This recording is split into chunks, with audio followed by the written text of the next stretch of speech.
we got to start looking at trades. Jimmy Butler gets shipped off to Houston. Wow. I would love to see Orlando make an aggressive move for Trae Young. I feel like that's a match made in heaven.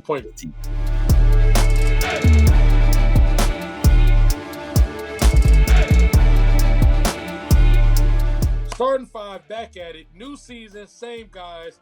I know y'all been waiting for this, just like we've been waiting for. New Yes, NBA season. Hey, felt like we just ended yesterday, but here we are again. How you feeling about the season so far? You know, it's fresh, Jay. How you feeling about the season?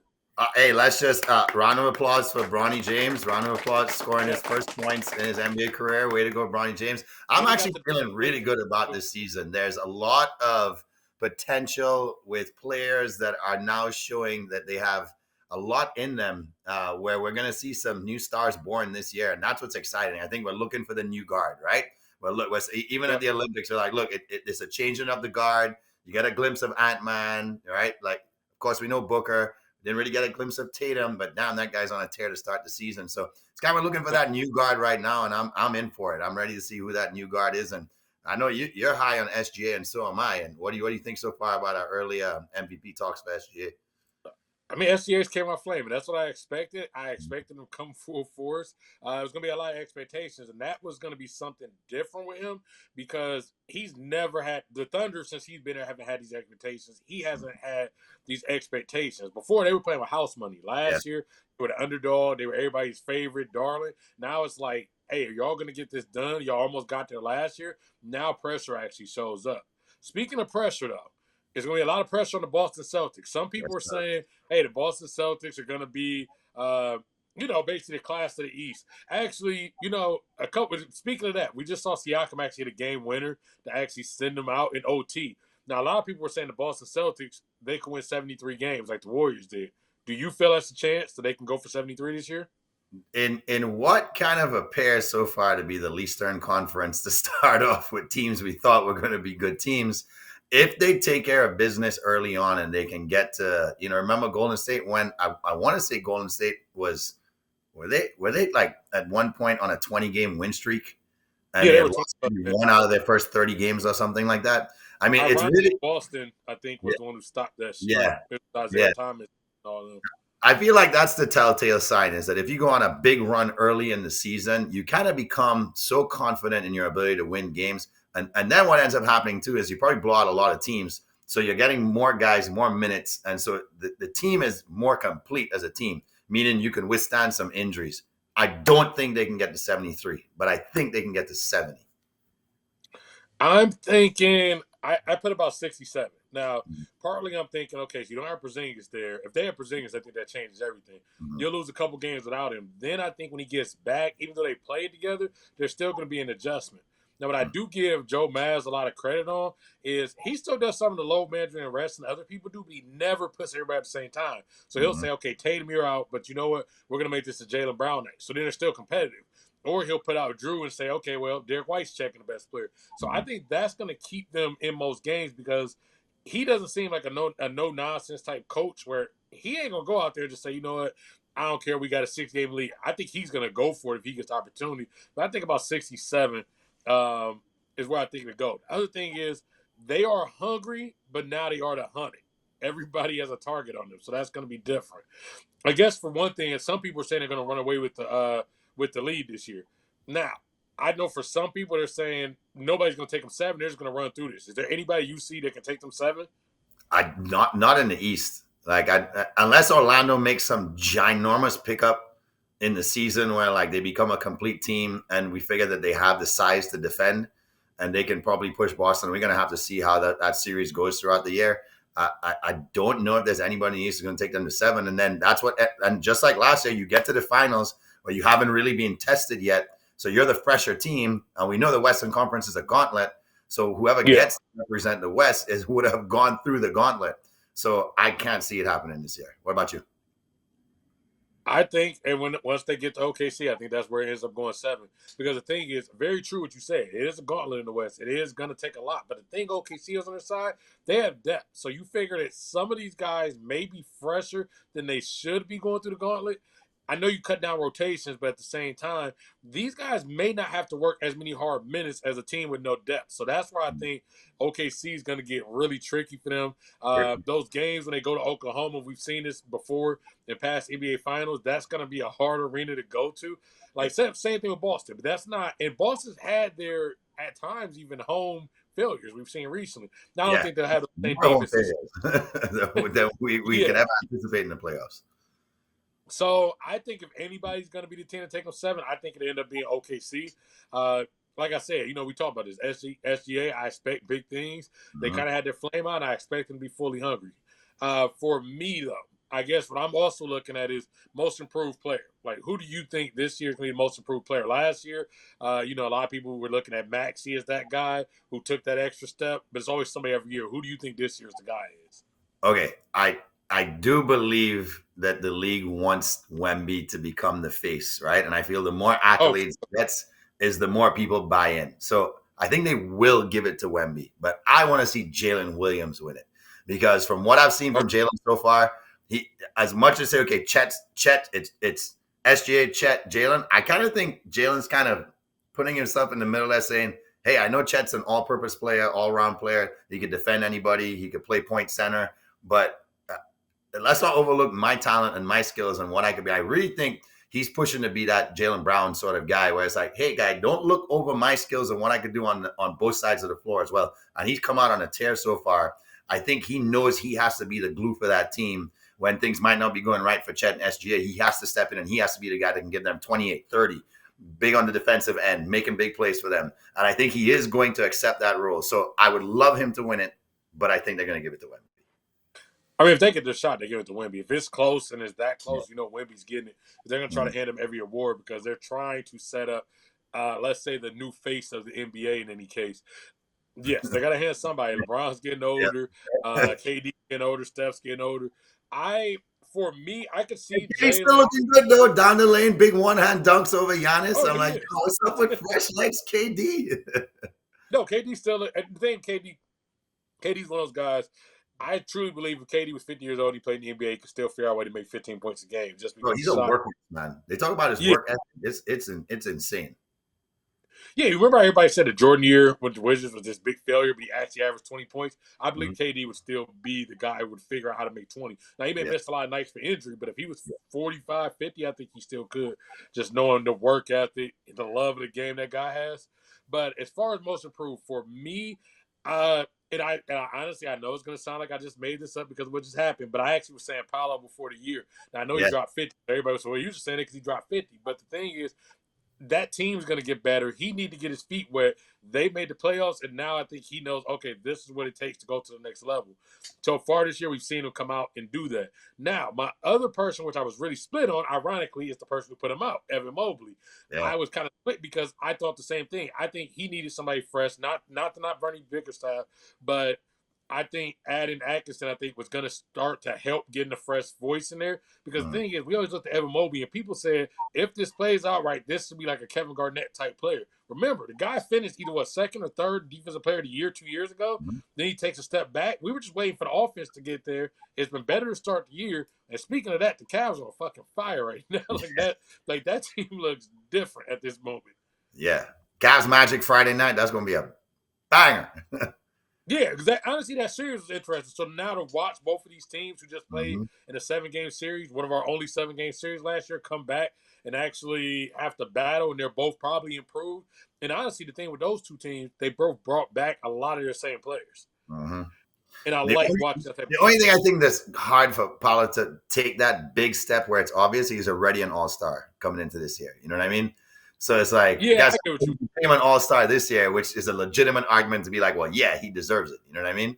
So I think it's going to be tough for him, given that he's already had played at an all-star level last season. No, I get what you mean because you're saying, okay, so now do you got to go to the MVP type level? But the truth is, I believe that he's going to go to all NBA level, which now does put you in that running because that means you probably are one of the best 6 forwards in the league. And the thing about him is he rebounds, he passes, he sets everybody up, and of course he scores. And he's 16. He's going to be a hard match. Hey, man-child behavior, taking the ball down the hole, like old school, just get out my way, shoulder check. I'm going to put up any little 2, 3, 4, 5 foot floater. I'm gonna dunk on you if you don't come check me at the free throw line. I love the way this guy attacks the whole man. He's making it fun to watch Orlando. When I was already watching them last year, it's even more fun now. No, and that's what I love about him because he is based. He does what I like. You said we used to love in NBA growing up. We watch people like Sean Kemp, where he's like, "I'm coming in, I'm taking off his," and Yeah. that's what I love about watching that guy play. Now, speaking of people making big moves and whatnot, it's the NBA. We talk about transitions, transactions. Never too early for this. We gotta start looking at trades. I already know some people are hitting the panic meter. Now I got a trade out here, and I'll ask you for yours in a second. One I would like to see. Now, if you watch Treyday's Corner 3, anybody's watching, make sure you tune in. Good content there. So last week I mentioned that I didn't think the Miami Heat would make the playoffs. I said the Jimmy Butler thing would become an issue. It already looks like it's become the issue. And you know what I think happens here? Jimmy Butler gets shipped off to Houston. Wow. Yes, Houston has almost too many guys right now. They don't know how to play them. So Yeah. Houston has enough pieces where Pat Riley can go in there and say, okay, I'm going to take these 3 or 4 pieces. They're young and build up. They also need a leader. Don't get me wrong, Van Fleet. That's a cool leader, but they need an alpha in that locker room. And just imagine, think about who the coach is. That's Ime Udoka. Imagine that guy. Who would be more of an Ime Udoka type player than Jimmy fucking Butler as far as being a man who's going to be a man's man in the locker room, a man's man on the court who's going to come to practice and bust ass. And probably for Jimmy, somebody who's going to wake him the fuck up. So, and not to mention, they always say this, he's from Houston. Why not go home and finish your career? So that's like my big, I want to see Jimmy get shipped out to Houston this year. Mine is funny enough. I guess we both wanted Florida teams. I would love to see Orlando make an aggressive move for Trae Young. I feel like that's a match made in heaven. If you put that second All-Star with Paolo and the supporting cast, you don't have to get rid of too much talent. But they have so many guards, just like Houston, to just almost throw away. It's like, how many guards do you want? You want Cole, Anthony? Like, tell us who else you want. We'll throw 2 or 3 guards in there and a draft pick if you want. Just give us Trae. Or that dynamic of him. Can you imagine all of a sudden Paolo's playing above the rim because it's just lob city over there? Franz Wagner is getting freaking open spot shots with like 19 feet of room to just literally stand there, set his feet, look at the rim and make sure it goes in. To me, it would be the most fun trade if they would have traded somebody to a team because of the way the dynamics of that team could change, where they could like the ball now. I like the grind. Combine that grind with some flash. Oh my goodness, we might have Lob City here in Orlando all over again. You know what I do like about that, and you didn't mention this fact. Tre's defense is fucking shitty. But see, the good thing is, as long as they make sure they hold on to Jalen Suggs, you can now cover up some of Tre's suspect defense. Paolo and these guys, they can make up for some in the paint, but that's a team where you can actually hide them on defense. And that's going to, wherever Trae Young goes, that's going to be a big thing. At some point, he's going to get traded sooner or later. But he's going to go somewhere where they can let him flourish on offense and let him hide on defense. That happens to be one of the teams that's already set up like that. The other thing, too, is, as I've jokingly said many a times, Orlando is the point guard cemetery. Yep. So they finally get a point guard. After BJ Armstrong back in who knows whenever that's like 2000, bro. It's been years. I mean, we're talking like decades now. Where Jameer Nelson had a quick, good little run there, but it's been a long time. I mean, I remember Ray Austin, getting smacked. These are the memories we have of their point guards. Remembering, unfortunately, Penny Hardaway for the wrong reasons there. So, I mean, it would be cool to see Trae Young go there. It'd be, I guess, for a lack of Disney term, a magical experience. So Trae gets to go there. There we go. Now, one more thing. Yeah. College basketball season's coming up on us soon. A lot of people are going to start getting the Cooper Flag business. We'll talk many times about them. I'm sure it's going to come up. When are we going to start seeing teams start tanking for them? Like, it's already begun. I mean, how can you not be wanting to go out there and be like, hey, guy, we have to get this guy on our squad? But let me tell you something fun right here, right? So all that rumbling, all of a sudden the Bucks look great for a game. And then they look like the Doc River Bucks for the last 3 games. What I thought was going to be the biggest problem that the NBA is going to have to try and resolve is when there's issues in Milwaukee, and the big talk is going to be this team needs to be good so the East has some semblance of competitiveness. Hopefully Embiid comes back healthy and the Sixers of that team. But it'd be nice to have more teams in the mix, right? Well, what if Giannis ends up very disgruntled and Dame goes down with an injury for a while, and they're like, you know what? Screw it. At this point, we're like second or third bottom in the East. Giannis is freaking pissed off. let's get as much as we can for him this year. We're going to build around who we get for Giannis and Dame and Flag. If somehow that lottery ball comes our way, because we have a good chance of getting it, I mean, that's an instant rebuild in Milwaukee right away, right? I'm like, hey, if I'm the Bucks and that does happen, and Dame goes down a little bit early, and Giannis is just, acting like a complete asshole, then go for it. Say, hey, you know what, guy? We're gonna give you what you want. We'll build around. We'll get key pieces right now. And we go take our chances and see if we get the coup flag sweepstakes coming our way in Milwaukee. So you're taking it that way. I thought you were going to say that if Giannis got banged up, and then it was the Tim Duncan situation where David Robinson isn't available, so then they fall to get Tim Duncan. Now you have Robinson and Duncan. I thought you were going to say Flag somehow ends up playing with Giannis. I have been hearing a lot of rumblings about Giannis probably being the next disgruntled superstar, and I do believe that is going to be true, partly because Middleton's aging and it's not getting any better. Dame is aging, it's not getting any better. They're tapped out of moves.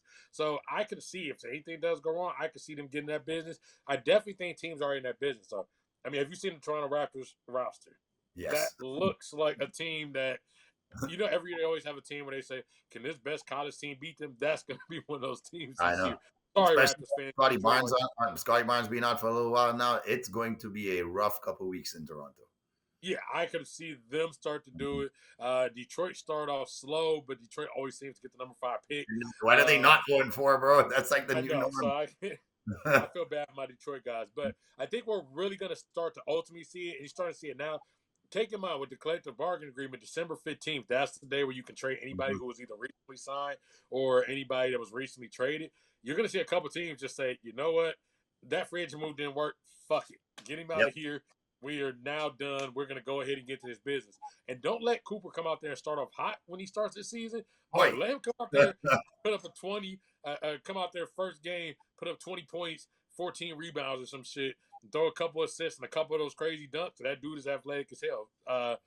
If you see something like that, you're going to see some people get quickly into that business. I think we're going to see that, especially because last year wasn't a big draft class. Exactly. And let's just, guys, girls, whoever's watching this, if you don't know who Cooper Flag is, all right, this is a Kentucky fan that is literally giving you a 30-second, I approve this message. Make sure you watch them play Kentucky this year, because that kid is special, and he is going to make you a fan of college basketball if you are wondering whether you should be or not. You're going to enjoy watching this kid, and even more when he becomes a pro next year. Whoever gets him is damn lucky. That's all we know. I got one for you, though, all right? Yeah. Early in the season, but you have to have perhaps a disappointment or a shining light.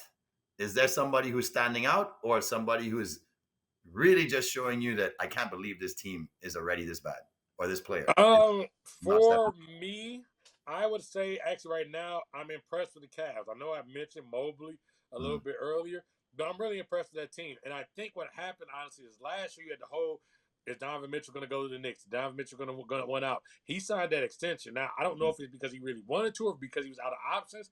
Maybe the best thing that happened to Cleveland was actually losing to the Knicks those couple series, because then the Knicks were like, oh, we don't need Mitchell, and they started to set up. And that was always supposed to be out. The Nets were so bad, he was never going to go to Brooklyn at that point. So now I think he's more committed than ever, which makes everybody else committed. The other thing when you look at that roster is they already read up on Mobley. They already read up on Garland. Allen's contract.